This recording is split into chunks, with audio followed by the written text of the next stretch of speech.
제목을 보시면 복 있는 사람이 아니라 이제 뭐예요? 복을 따르는 사람입니다. 자, 새해가 밝았고 금년 한 해를 이제 계획을 하시고 있다가 또 좋은 시간을 가지겠지만 어떻게 계획을 하고 계십니까? 일단은 계획하는 이 기준점은 작년이 되겠죠. 작년을 기준으로 계획을 하게 되겠죠. 왜냐하면 금년에 계획하는 이유가 뭐예요? 성장과 성숙이지 않겠습니까? 그렇죠? 성장과 성숙의 기준점은 항상 과거일 수밖에 없습니다. 우리 아이들은 쑥쑥 자란다는 표현을 쓰죠. 해가 다르게 눈에 띄니까 키만 크는 게 아니라 말투도 성숙해지고 지식도 지혜도 함께 성장합니다. 그래서 이것을 통칭해서 그럼 어떻게 자라는 건가 보니까 스스로 하게 되는 것들이 점점 많아지는 거죠. 한마디로 하면은 즉 전인격적인 성장이 이루어지는데 이것이 바로 성숙한 어른이 되어간다는 표시입니다. 의진이 자리에 앉아. 이제 잘 앉아 있어야지. 이제 그건 작년에 끝인 거야. 잘 앉아 있어. 자, 원래 교회학교가 따로 없었어요. 성경에도 그렇고 언제부터 있었던 거지 이게? 처음 시작한 역사가 불과 얼마나 됐을까요? 100여 년도 안 됐을 것 같은. 우리나라 들어와서는 했으려나? 좀 찾아봐야 되겠다. 공부해봐야겠어요. 무조건 세대 통합 예배예요.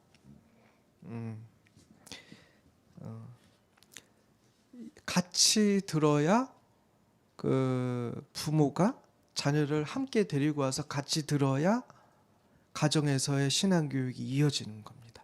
이게 성경에서 말씀하시는 신앙 양육이거든요. 그래서 분리한다는 거는 다 제각각. 부모는 그 교회학교에서 어떻게 가르치는지 모르잖아요. 이것 자체가 사실은 잘하는 게 아닙니다. 지금은 이제 아이들 자체가 없다 보니까 세대통합 예배를 드리는 경우가 어쩔 수 없이 많아졌지만 사실은 제가 신학교 처음 들어갔던 그 오래전부터도 뭐 십수년 전부터도 이미 신학교에서 이 교회학교를 폐지해야 된다. 왜냐하면 이게 폐해가 더 많은 거예요. 거기에 대해서 활발하게 이제 학문적인 연구나 토론이나 이런 것들 활발했었어요. 근데 이제 그때 같이 이제 함께 토론하고 결론 내서 세대 통합 예배 드려야 된다. 대부분 다 그렇게. 왜냐면 이게 성경적으로도 그렇고 그동안 해왔던 역사나 이런 걸 보니까 이거는 폐해가 더 많은 거예요. 그래서 사실은 이 가정에서의 신앙 양육이 끊어져 버리는 일들이 생기다 보니까 이것만큼 중요한 게 없는데 그걸 끊어버린 역할을 하게 됐잖아요.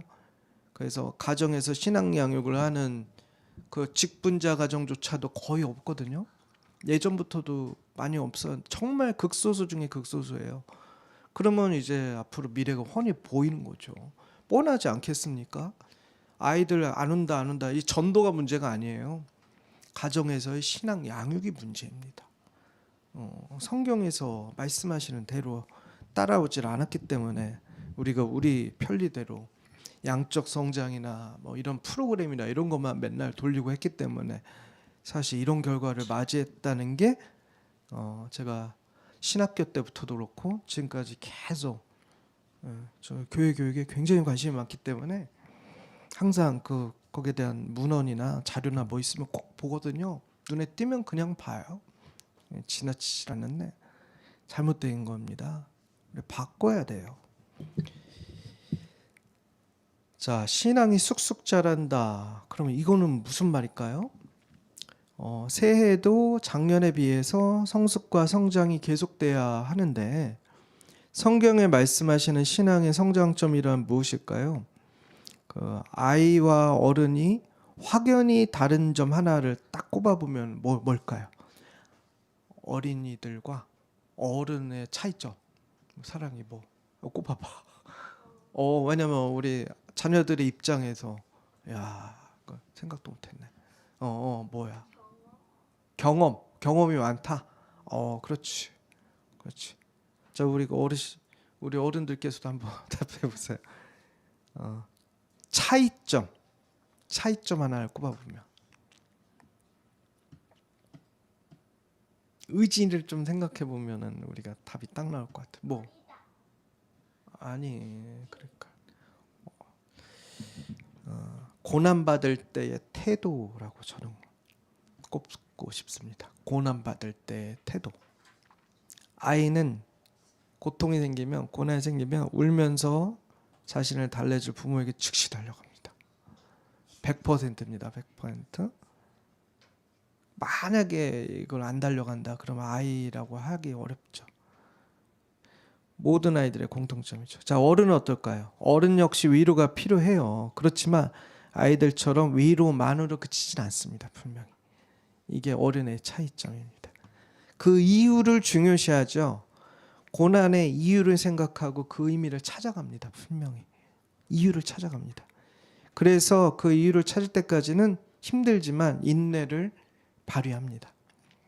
그래서 어른과 아이의 차이점은 인내심입니다. 인내를 통해서 성숙이 값지다는 걸 깨닫기 때문이죠. 그래서 아이가 자라고 성숙해져 간다면 뭐가 확연히 달라지냐면 고난받을 때 태도가 달라지더라고요. 뭐 이것만이 정답이라고 할 수는 없겠으나 뭐 우리가 정답 찾는 게 아니니까 고난을 대하는 태도가 달라지고 있다라는 사실을 점차 깨닫게 됩니다. 그렇지만 앞서 말씀드린 대로 아이인데도 다 참기만 하고 안 달려온다. 그 아이답지 않을 거예요. 이것은 눌리고 억압된 인내이기 때문에 나중에 반드시 부작용이 납니다. 왜냐하면 눌리고 억압된 인내가 뭐겠어요? 폭력에 의해서 눌리고 폭력에 의해서 억압되고 그런 종류의 것 아니겠냐고요. 그거 성인 되면 다 드러납니다. 심각한 경우 이제 범죄자가 되는 거예요. 근데 거의 100% 돼요. 그게 심할수록 거의 됩니다. 이거는 이제 뭐 상담하기든 뭐든 프로파일러들도 다 얘기하는 애들이 있잖아요.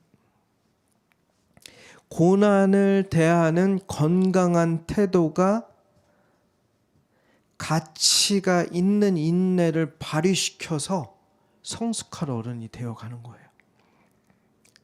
그래서 우리 어른들은 자녀들에게 건강하게 자랄 수 있도록 어른의 성숙함을 직접 보여줘야 합니다. 직접 보여주는 것만큼 좋은 교육이 없기 때문입니다. 자녀들이 우리 어른들의 말귀를 다 알아듣고 깊이 생각하고 행동까지 한다? 아직 쉽지 않습니다. 거의 불가능에 가깝죠. 하나님은 우리를 어떻게 자라게 하실까요? 하나님 주시는 복으로 자라게 하십니다. 복으로. 복이란 생각만 해도 좋은 거잖아요. 뭐 무슨 저게 설명이 필요하겠습니까? 자, 오늘 본문을 잘 보시면 복 있는 자, 복이 머무는 자의 인생이 이제 결과적으로 어떻게 되는지를 3절에 말씀합니다. 다시 한번 3절 봉독해 보겠습니다. 시작.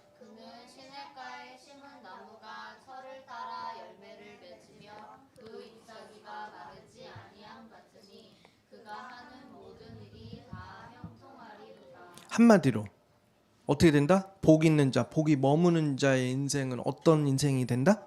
하는 모든 일이 형통.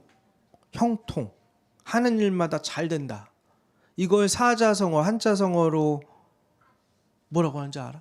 이거 배워봤어? 한자 많이 안 배워봐서. 만사형통이라고 그래. 만사형통. 굉장히 좋은 말이야. 만사형통. 하는 모든 일마다 다 잘 된다. 이게 만사형통입니다. 그래서 복이 있는 자, 있는 현재형이잖아요. 머무는 자, 그리고 따르는 자의 인생은요 만사형통한 인생입니다. 근데 사실 현실적으로 보자고요, 꿈 같은 얘기죠. 꿈 같은. 하는 일마다 잘 된다고 하니 이건 완전히 비현실적인 얘기입니다.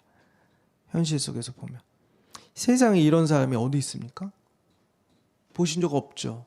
어떻게 그럴 수가 있어요? 단 한 명도 본 적이 없습니다. TV에서조차도 아무리 완벽하다 세상 최고의 미녀는 역사상 오드리 헵번 정도를 꼽는데 오드리 헵번의 삶을 보면 그렇지 않습니다. 온갖 이런저런 안타까운 것들이 난무하고 그렇잖아요. 한때예요, 한때. 자, 그런데 이 만사형통의 말씀은 하나님께서 약속하신 말씀이란 말이에요. 너무 우리가 생각하는 거하고 차이가 커요. 하신 말씀하고. 자, 형통 무슨 뜻이라고요? 하는 일마다 잘 된다 이런 뜻인데 대략 우리가 아는데 사실은요 이 하는 일마다 잘 된다 요 말에는 정말 중요한 메시지 하나가 빠져 있어요. 그래서 제가 이게 이 형통이란 말이 우리가 아는 거하고 아무래도 좀 다르다는 생각이 좀 많이 들고 자, 형통을 그래서 사전, 성경 사전 말고 일반 사전 찾아봤습니다. 조금 달라요. 조금만큼이 달라요. 저 밑줄 친 부분만큼이 달라요. 요거 사전 뒤집은 거예요. 여러분도 똑같이 나오실 거예요. 하는 모든 일이 어떻게 된다? 뜻대로 된다예요. 뜻대로. 다 잘 된다가 아니라 뜻대로 된다예요. 이거를 몰랐어요. 저도. 뜻대로 된다예요. 그래서 세상에서는 그래서 이 만사형통이라는 게 왜 말도 안 되는 말인가? 요거에 의하면 내 뜻대로 되는 걸 내 뜻대 내가 뜻만 먹으면 다 잘 된다. 이게 말이 안 되기 때문에 그래요. 그러니까 이게 이해가 가는 거예요, 이제. 자, 근데 반면에 하나님께서 말씀하시는 만사형통은 그거는 정말 또 이해가 갑니다. 우리 뜻이 아닌 결론적으로 어때요? 하나님의 뜻대로 된다면 다 잘 되겠구나.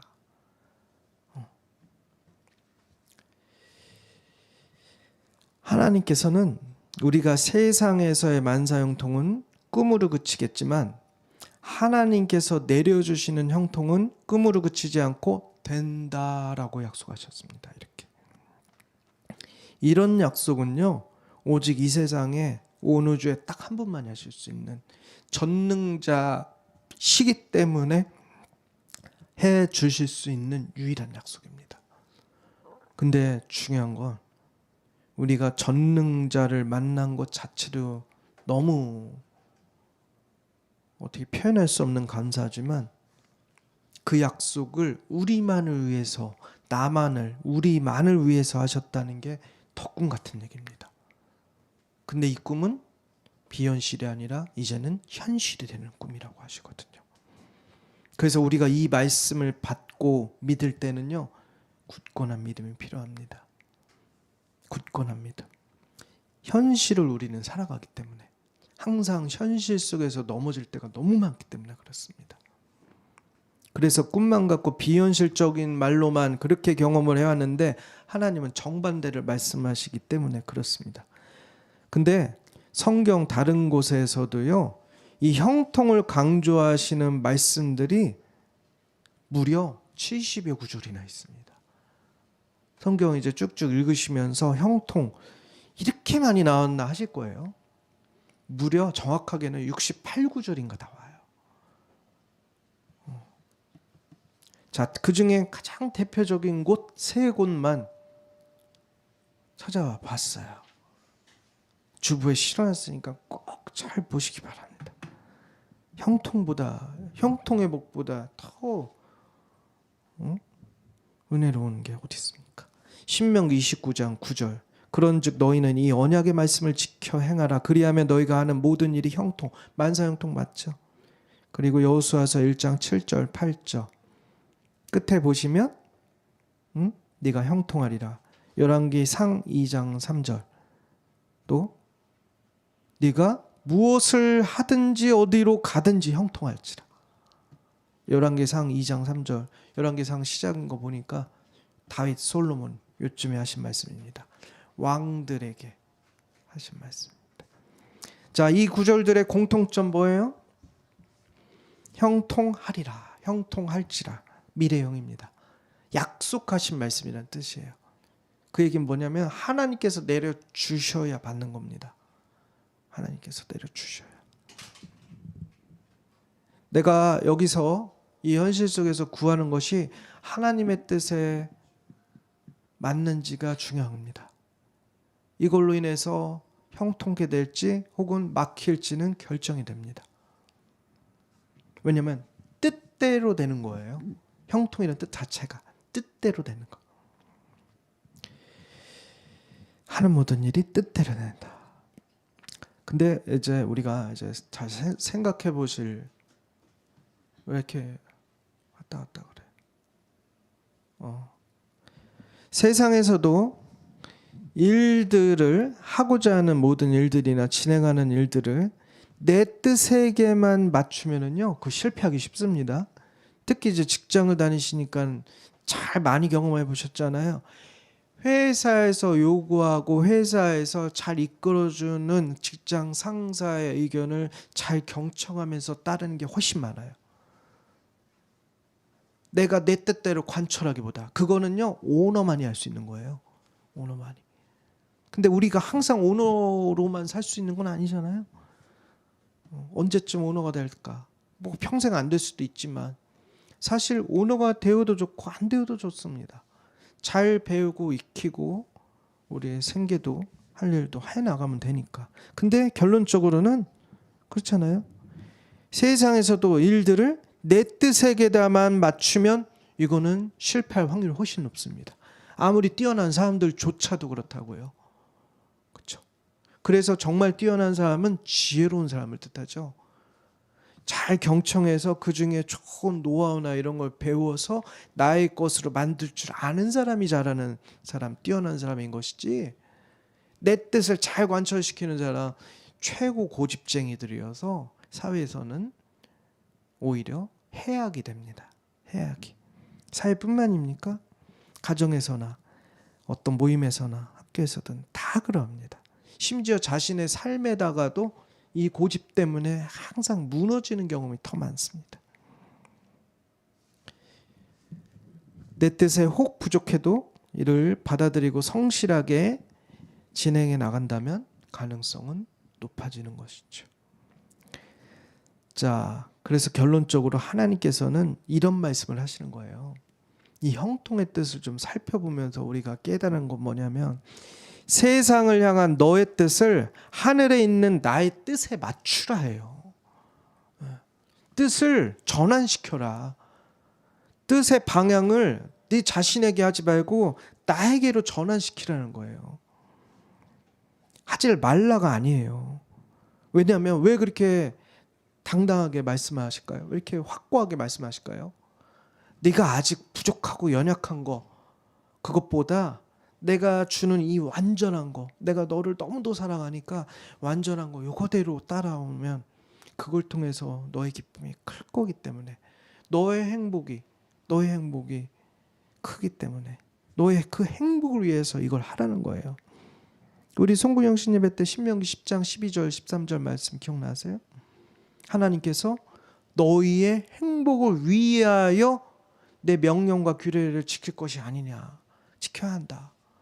같은 말씀이잖아요. 다 형통이라는 뜻이 안 들어있어도. 우리가 마태복음 7장 21절 주보에 항상 실려있는, 여기 실려있는 거 모르시죠? 항상 안 바꿉니다. 해가 돼도 안 바꿔요. 아무리 주여저를 외친다 한들 하늘에 계신 아버지 하나님의 뜻에 맞추지 않는다면 내가 아무리 열심히 지켜 행해도 하나님의 나라는 들어갈 수 없는 불법이라고 하셨습니다. 그래서 하나님께서 말씀하시는 이 복 있는 자의 형통은 무엇입니까? 자신의 뜻보다 하나님의 뜻을 앞세우는 자에게 약속된 열매입니다. 그 뜻을, 하나님의 뜻을 앞세우지 않는 상태라면 이 약속된 열매는 받을 수가 없습니다. 그래서 내가 기도할 때는 가장 중요한 기도 제목이 무엇이 전제되어야 합니까? 하나님의 뜻에 합당한지, 하나님의 뜻인지를 여쭈면서 기도해야 돼요. 모든 기도 제목에. 그래서 여러분, 평생의 기도 제목 중에 가장 영순위는 항상 하나님의 뜻이 우선되게 해달라고 해야 돼요. 하나님의 뜻에 합당한 기도 제목, 저의 삶, 저의 뜻이 되게 해달라고 하셔야 됩니다. 당장 내 눈앞에 생계나 건강이나 요것만 기도하는 거, 그거는 어린아이와 같은 거예요. 어린아이와. 왜냐면 그 고통, 그것도 참 지독한 고통인데, 솔직히 우리가 현실 세계에서 너무도 힘든 지독한 고통이고, 때로는 목숨이 경각에도 달리고 하는 그런 고통이지만, 하나님께서 왜 그렇게까지 말씀하시는가를 우리가 잘 깨달으면서 가야 합니다. 하나님의 뜻을 앞세운다는 것은 뭘까요? 이제 우리가 좀 구체적으로 적용을 해보시자고요. 그럼 실제 하나님의 뜻을 앞세운다는 건 뭘까? 내가 원하는 일이 있어요. 그러면 이 일이 정말 내가 좋아하고, 이거는 뭐 검토할 필요도 없어. 돌다리도 두드려 본다고 하는데 그럴 필요도 일체 없는 그런 일들. 그냥 이거는 내가 워낙 잘하는 일이기도 하고, 이걸 통해서 심지어 다른 사람들에게 굉장히 이로운 일이 되기도 하고, 그래서 막 요청이 막 들어와. 그래서 모르는 사람들이 이로 인해서 아주 좋아하고, 혹 또 잘 된다면 이게 복음 전도로 연결도 될 수 있는 그런 일도 있다 쳐요. 이럴 때 오히려 하나님께 여쭤보지 않습니다. 모든 일에 여쭤봐야 돼요. 내가 이렇게 하는 것이, 내가 원하는 일이 있을 때 이 일이 과연 하나님께서 원하시는 일일까를 어떤 순간에도 다시 한번 생각해 보는 거. 이것이 바로 하나님의 뜻을 우선순위에 놓는 자입니다. 그래서 아무리 성경에서 말씀하시는 그 뜻에 부합하는 그런 일을 한다 할지라도 먼저 매번 하나님께 여쭤보고 그에 따라 움직인다는 뜻입니다. 그래서 응답에 대한 확신이 없으면 자의적으로 움직이질 않습니다. 왜냐하면 하나님의 일을 하는데도 불구하고 어떻습니까? 내 의가 자꾸 굳건하게 되는데, 내 의만 나타나잖아요. 그렇잖아요. 우리가 기존에 다녀보셨던 교회에서도 그러하고, 얼마나 하나님의 일을, 정말 교회 사역을 열심히 하고 누구에게 피해를 끼치고 그게 아닌데도 불구하고 그 일이 자기 의가 되어서 교만이 켜켜이 쌓아지는지도 모른 채 나중에 무너져서 시험에 들고, 그런 경우를 얼마나 많이 봅니까? 만약에 이건 누가 봐도 단 한 명도 예외 없이 이거 하나님의 일을 참 잘하시는 어떤 분인데 왜 시험에 들까? 왜 시험에 들까? 이건 분명 하나님 뜻에 맞는데.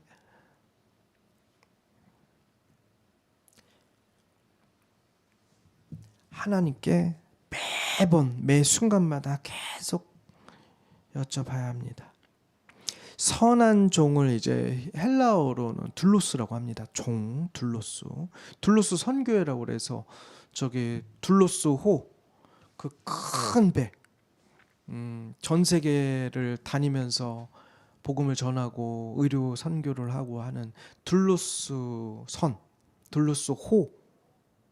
하는, 굉장히 오래됐어요. 수십 년 이상을 전 세계를 다 다니면서 이렇게 의료 선교하는 선교회가 있단 말이에요.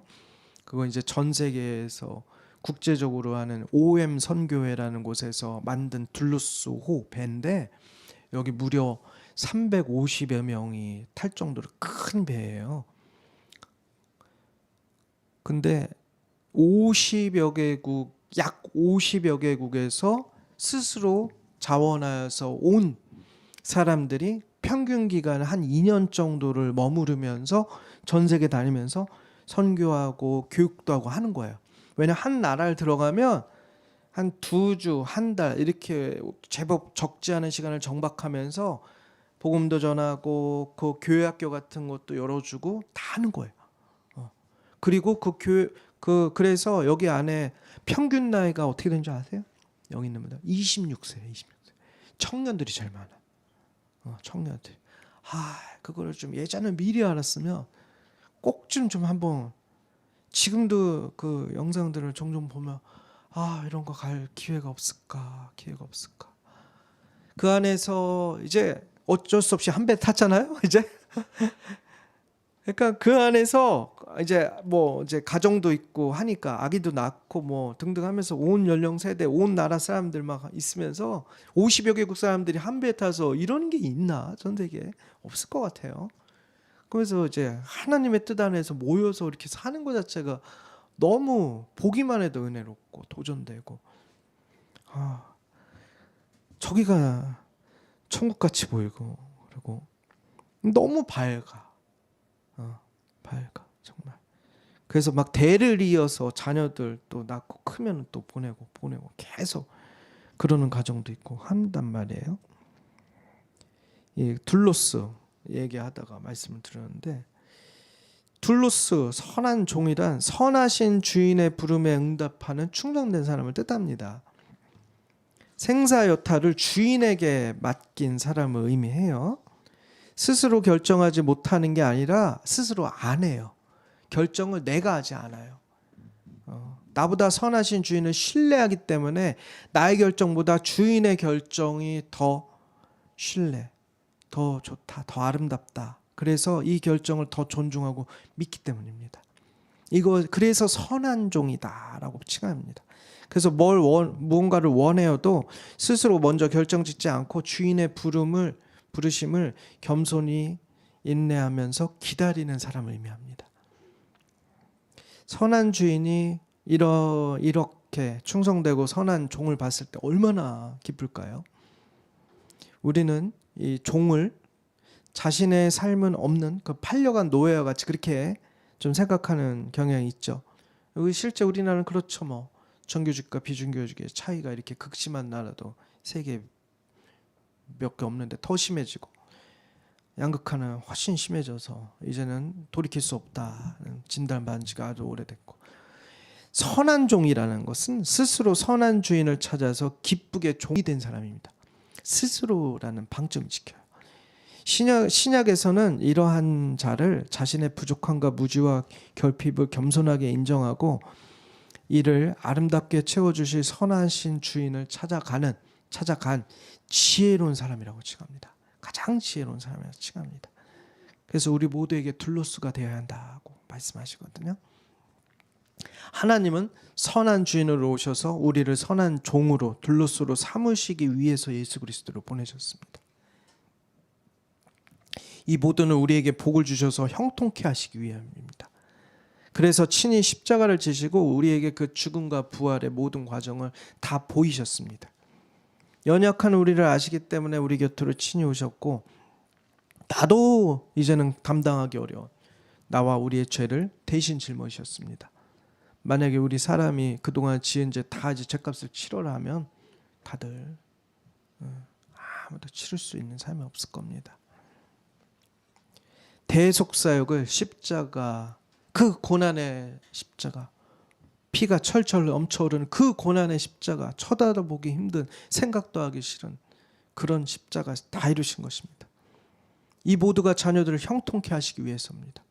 그래서 우리는 힘들고 어려울 때 저 십자가를 바라보는 이유가 그것입니다. 이 형통의 과정에 예수님은 우리에게 요구하시는 것이 있습니다. 예수님을 우리 모두의 머리로 삼으라입니다. 머리로. 사람의 모든 생각과 행동은 머리, 두뇌가 명령하는 대로 움직입니다. 실제로도. 우리 모든 인생도 예수님의 말씀으로 움직이라는 뜻입니다. 에베소서 시작은요, 에베소서 시작 1장에 이 세상을 창조하기 전부터, 창세 전부터, 4절, 창세 전부터 그리스도 안에서 우리를 자녀로 택하셨다고 말씀을 하십니다. 우리가 복 있는 자녀로 살면서 형통한 삶을 누리기 위해서는 예수님의 뜻을 앞세워야 합니다. 이것이 가장 중요합니다. 즉 우선순위가 분명하게 되어 있지 않으면 우리는 형통 누릴 수가 없습니다. 왜냐하면 성경에 70여 군데가 써 있다니까요. 근데 아까 형통하리라 공통점이 써 있는데, 자, 뭐 하면 형통하리라. 전제 조건이 다 달려 있잖아요. 다시 한번 보시라고요. 우리가 행복을 위하여 명령과 규례를 지켜야 될 것이 아니냐라고 또 말씀하시지만 형통하리라. 다 말씀이 똑같아요. 형통뿐만이 아니라 행복 그리고 평안 모든 말씀 하나님께서 주시는 모든 성령님의 열매들 복들은 전부 다 전제 조건이 단 하나 똑같습니다. 너희와 약속한 이 언약의 말씀을 지키면 된다. 이 지킨다는 것을 율법주의적으로 행동주의로만 해서 말씀하시는 게 아니라는 것을 우리는 이제는 압니다. 예전에는 정말 몰라서 그냥 열심히 예배만 잘 참석하고 뭐 시키는 것만 잘하면 되는 줄 알았는데 결코 그렇지 않다는 것을 이제 압니다. 그렇게 하는 거는 바리새인하고 똑같다는 것을 이제는 알기 때문에 마음의 중심을 보시는 하나님의 마음에 합당한 자가 되기로 이제는 스스로 결정하는 겁니다. 스스로 예수님의 뜻을 우리 모두의 머리로 삼는 일을 우리는 결정한 사람들입니다. 그래서 우리가 복 있는 자녀로 살아서 형통한 삶을 실제로 누리기 위해서는 예수님의 뜻을 앞세워야 합니다. 예수님은 속죄함 받은 우리를 교회로 부르셨습니다. 여러분 지금 교회로서의 역할과 기능이 너무 약화가 돼 있어서 많은 교회들이 없어지고 있는데 굉장히 안타까운 일입니다. 아주 작은 교회여도 그 지역사회에서 하나님께서 보내신 뜻이 있으셔서 설립케 하셨을 텐데 자꾸 없어집니다. 그 이유는 분명합니다. 우리를 속죄함 받은 우리를 교회로 부르신 이유는 교회된 삶을 살게 하기 위해서입니다.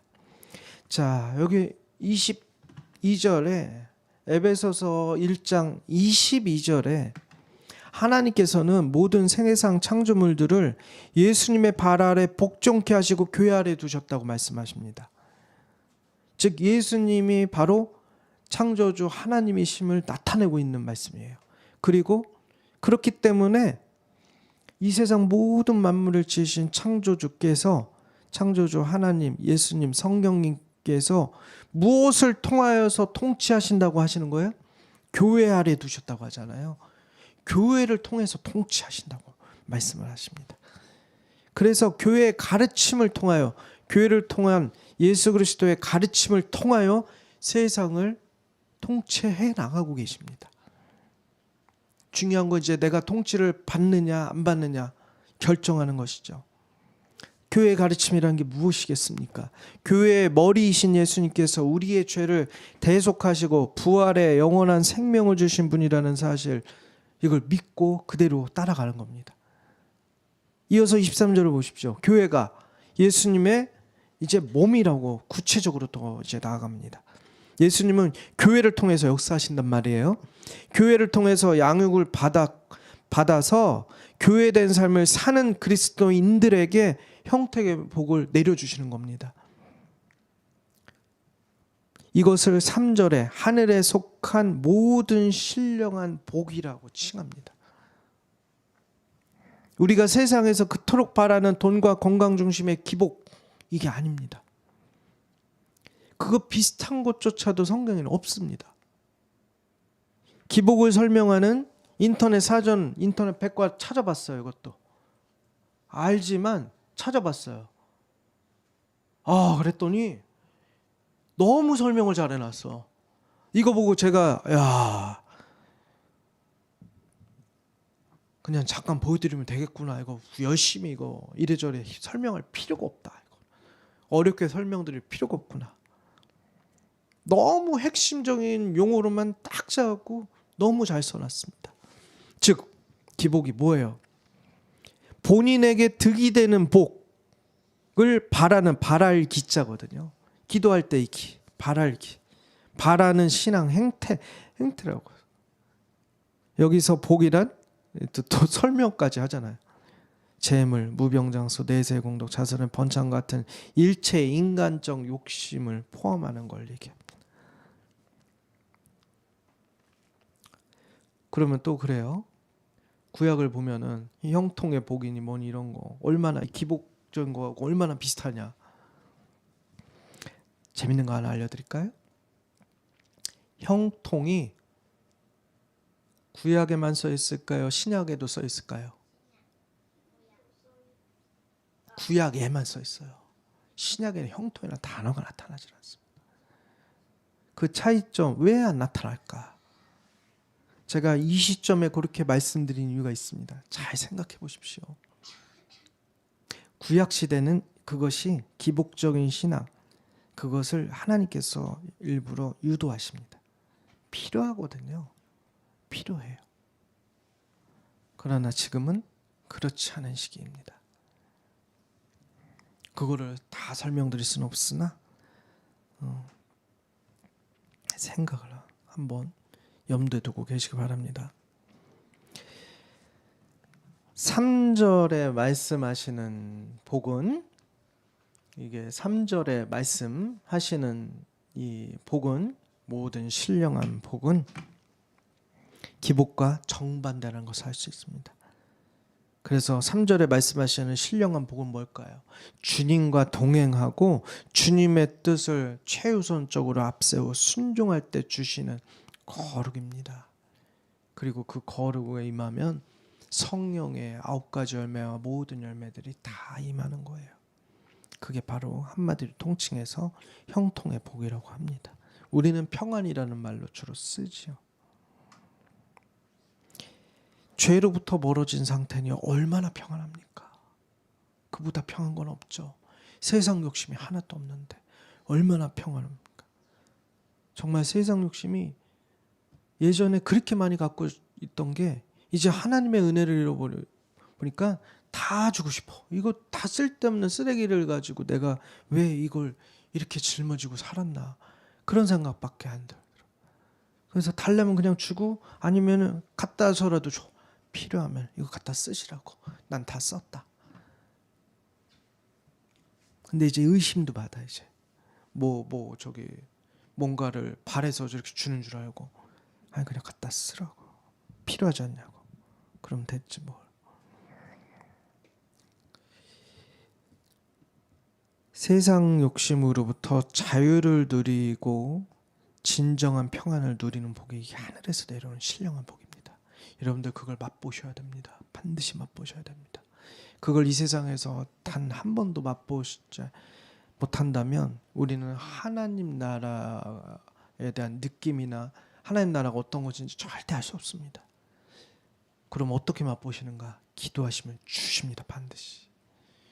그걸 콕 집어서 기도하셔야 돼요. 하셔야 돼요. 복의 핵심은 그래서 약속의 순종입니다. 약속이 무엇인지를 정확하게 알아야 되고 거기에 따라 순종하는 것이 중요합니다. 그래서 형통한 복의 핵심은 무엇이라고요? 다시 한번 약속의 순종입니다. 세상으로부터 얻은 욕심 내려놓고 하늘에서 내려주신 이 약속에 순종하는 교회된 삶을 사는 것, 그것을 그리스도인이라고 칭하는 겁니다. 내가 지금 거하는 이 땅만을 바라보면서 복을 구한다며 어린아이와 같은 기복신앙이지만 예수님 말씀하시는 하늘의 약속을 바라보고 복을 구하며 형통케 해주십니다. 진짜 하는 모든 일이 다 잘 됩니다. 가끔 이런 분들을 뵙니다. 세상에 욕심은 고사하고 완전 모든 것으로부터 다 자유롭습니다. 거칠 것이 하나도 없고 화나고 분노하고 삐지고 자존심 상해하거나 할 일이 하나도 없으신 분들은 가끔, 아주 가끔 뵙니다. 이분을 보는 것 자체가 천국을 보는 거하고 똑같더라고요. 근데 이제 바라기만 하면 안 되겠죠. 우리가 그렇게 돼야죠. 우리가 되어야 합니다. 왜냐하면 우리에게도 그 약속을 해주셨거든요. 그럼 왜 약속은 나한테 안 오는 것인가? 아니죠. 내가 그걸 받으려고 안 해서 그런 것이죠. 하나님의 약속은 여기에 다 내려주셨는데 왜 누구는 누리고 누구는 못 누리겠습니까? 우리가 그 약속의 말씀에 지켜서 행하지 않기 때문입니다. 우선순위로 삼지 않기 때문에 그렇습니다.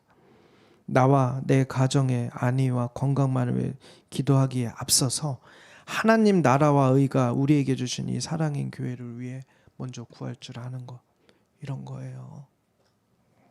자신을 위해서 기도하는 것만큼 우리 사랑인 교회, 왜냐하면 하나님께서 지금 이곳에서 우리에게 말씀하시니까 사랑인 교회를 위한 기도 제목을 자신을 위해서 기도하는 것만큼 넉넉히 그렇게 갖고 계시고 하십니까? 실제로? 그리고 이 기도 제목들이 이루어지게 해달라고 같은 기도의 동지들, 또 다른 기도의 동지들에게까지도 중보 기도도 부탁하는 등 거룩한 책임감을 실제 실천하고 계십니까? 저는 지금 주변에 배는 족족 우리 교회에서 기도해달라고 그냥 절박하기 때문에 항상 그 부탁하고 다닙니다. 맨날. 돈 달라는 얘기 아니에요. 왜냐 그분들에게 제가요 말씀을 드리면 돈을 주실 분들이 있으실 거예요. 없지 않습니다. 그렇게 인간하게 허투루를 하진 않았어요. 그렇게 막 하진 않았어요. 근데 그거는 제 인간적인 생각이고, 기도해 주시면 더 엄청난 일들이 일어나고 핵심적인 그 본질, 그거에 대한 응답을 받고 싶은 것이지 사람에게 있어서 지갑 열어달라, 이거는요 언제까지 그럴 거예요? 제가 매달 그걸 하라고요? 안 되죠. 기도 부탁만 하는 거예요. 열심히. 정말로. 왜냐하면 기도가 절실히 필요할 때여서.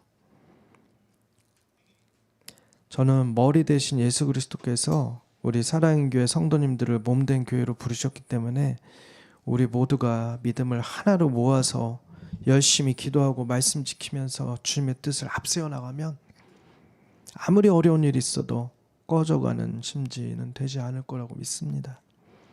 먼저 교회되는 삶, 이것이 우리가 오히려 성숙한 교인이 되어서 행복하고 형통한 삶을 누리는 길이라고 믿습니다. 이 약속의 말씀을 믿는 것입니다.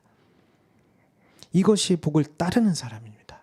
오늘 설교 제목처럼 주님께 맡기고 헌신하면 주님 다 책임지십니다. 책임지십니다. 믿음은 선택이 아니라 의무거든요. 믿음을 계속 선택의 문제로만 생각하는, 그거 잘하지 않더라고요. 안 잘합니다. 이제 의무를 받아들여야 되는데 해도 되고 안 해도 되는 분별, 선택의 문제로만 계속 요 안에서만 맴도는, 잘하지 않습니다. 이건 신뢰의 문제인 겁니다. 그렇기 때문에 하나님을 믿으니까 내가 의무로 당연히 해야 한다, 이게 나오는 것이죠. 반드시 천국 영생을 소유하기 위해서 해야 할 거룩한 의무가 이것입니다.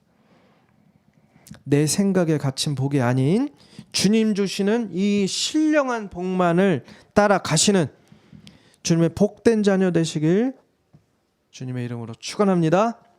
기도하시겠습니다. 사랑의 주님 감사합니다. 하나님 감사합니다. 도와주시고 함께하여 주시옵소서. 금년 한 해 풍성한 은혜가 넘치게 해 주시옵소서. 우리 사랑인 교회 공동체 하나님께서 세우시고 이루어 가시니 저희들 각 구성원, 각 마디마디, 한 분 한 분, 한 가정 한 가정, 그리고 우리 모두가 행하고 있는 여러 많은 생계의 일들도, 형편도, 상황도 주님께서 다 돌봐 주시옵소서. 감사하며 예수 그리스도의 이름으로 간절히 기도하옵나이다. 아멘.